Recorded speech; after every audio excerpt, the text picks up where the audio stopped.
welcome to another installment of the Fragments of Silicon reviews. Four reviews up this week. The first of which is a game called Emma, Lost in Memories. I don't know why Emma is capitalized in the title because that's the girl's name. It's not an acronym, but whatever. Um, anyway, Emma is. Let's see. How do I describe this? Um, it's an auto platformer. It's an auto puzzle platformer. That is to say, your character moves automatically, but you do have some limited control over her. You have control over her jumps, her wall climbing, and her slides, and you use those abilities to figure out how to work the levels that are presented before you. It's like How much control do you have over the wall climbs? Just when she clings and jumps, or do you get to say up or down or whatever? You get to say up or down, and that is actually the biggest control problem in the game because you actually have to you have to force the stick up in order to wall climb. Like the default position is actually sliding down, and that's a mechanic that has screwed me up in a puzzle more than once. Because I'm not sure what it is, but it's like it takes a bit of a forceful nudge to register that you want to wall climb. I think it might be a timing issue there, like when you hit the wall versus just before you hit the wall. It's one of those things that it's imprecise enough that it will affect things. And like overall, the controls are a bit on the stiff side, but that might be down to how the mechanics work. Anyway, so the premise of Emma Lost in Memories, it says Lost in Memories, but it's, I don't know, my interpretation is more like fantasy realm, really. Maybe that's just the way things were constructed. Like, but the premise is you're chasing an owl. I'm like, that's it. Like, you find this owl very intriguing, and you go off on this grand adventure to catch an owl. Like, or at least as grand as this game can muster. Like, not gonna lie, this game is pretty simple. Not just in terms of mechanics, like design, in terms of obstacles and such. Yeah, it's like you got spiked walls, pits, all that stuff. In terms of puzzle, like that's where things get complicated because it's not just a straight go to point A to point B. It's you got to figure out the route to go and figure out the timing of things. This is a game where you're gonna die a lot.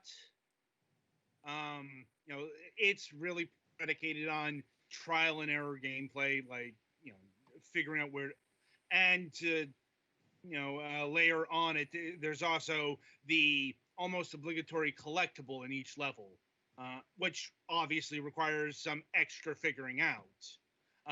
Not just, and this is one of those games where even if you get to the collectible, which is a feather,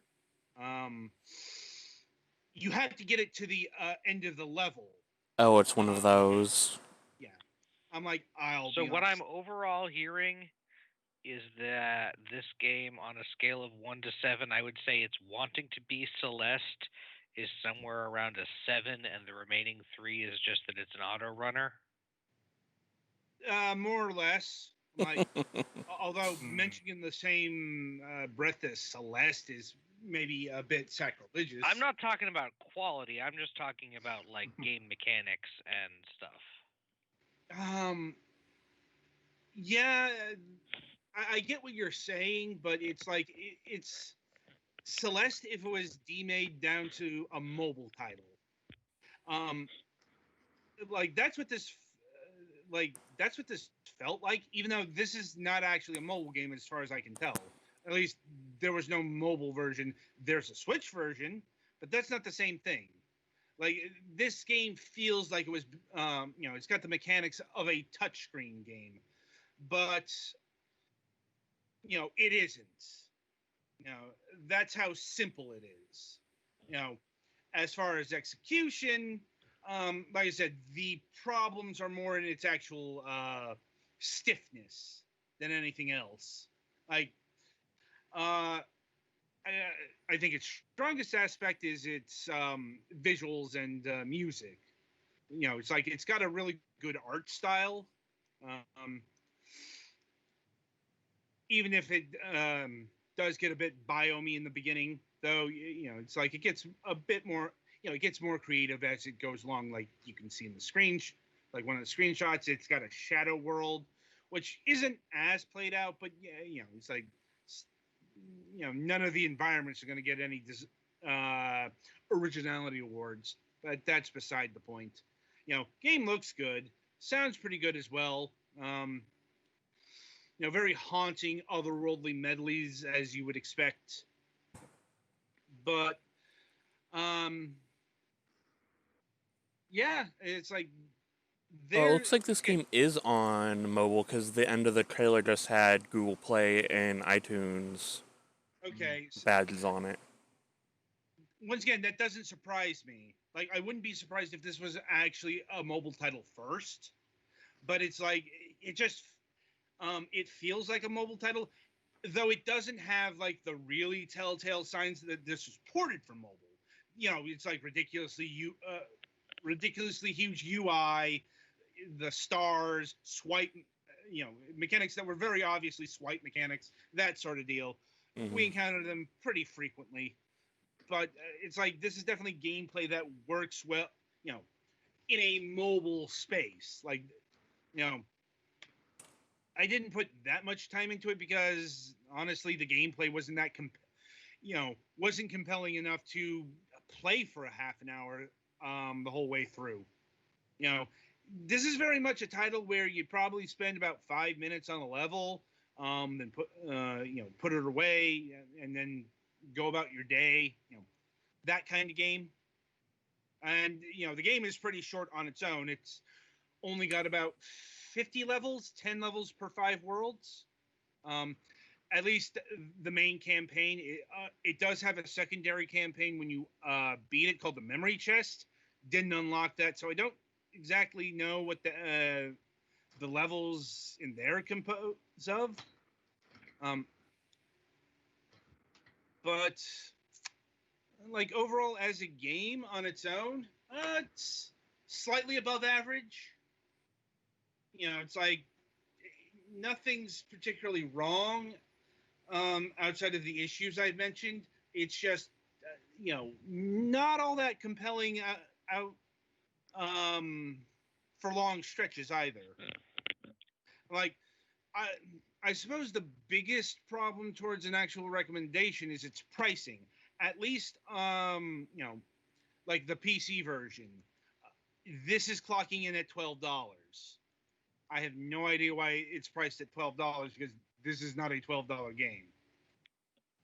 This is a game that you buy at $5 max. Let me just check the prices of like the Nintendo Switch version because once again, it's one of those situations where the publisher, the handler of the different versions is different from system to system. Like the console versions were handled by East Asia Soft. It looks like the Google Play Android version is $3. That's about what I would actually expect this game to be costing. Like, and yeah, it's like honestly, the mobile version I think is the one you should get. Like, this game isn't translate like it's fine on PC, but you can tell it wasn't ported the best to the platform. And yeah, the Switch version is clocking in at $7.99. Less, but that's still too much for this game. This like this game doesn't have the meat to justify $8, let alone 12. So, and and yeah, I think this would control well on a touchscreen. it really does feel built for it. Once again, didn't review them, not reviewing the mobile version, so I can't say with complete certainty. But when you play enough games, when you understand mechanics enough, you get an intuition about these things. Mm-hmm. You know, and even if it's not all that good, it's $3 on mobile. Like, once again, that's the price you should be paying for this. Although, here's the question: does it have any DLC? Like, gotta remember, especially like with Android games, like the initial price may be It didn't say $1. anything about in-app purchases or anything like that. Okay, so that means it is the complete game. Yeah. So once again, that version is the one to get. Though it may not have the memory chest thing. But yeah, it's like as a game, it's fine. Like, but not much beyond that. Right, so that'll about do it for Emma here. Be sure to tune in after the break, as Petty Fan will be reviewing a game called Task Force Campus. Oh boy.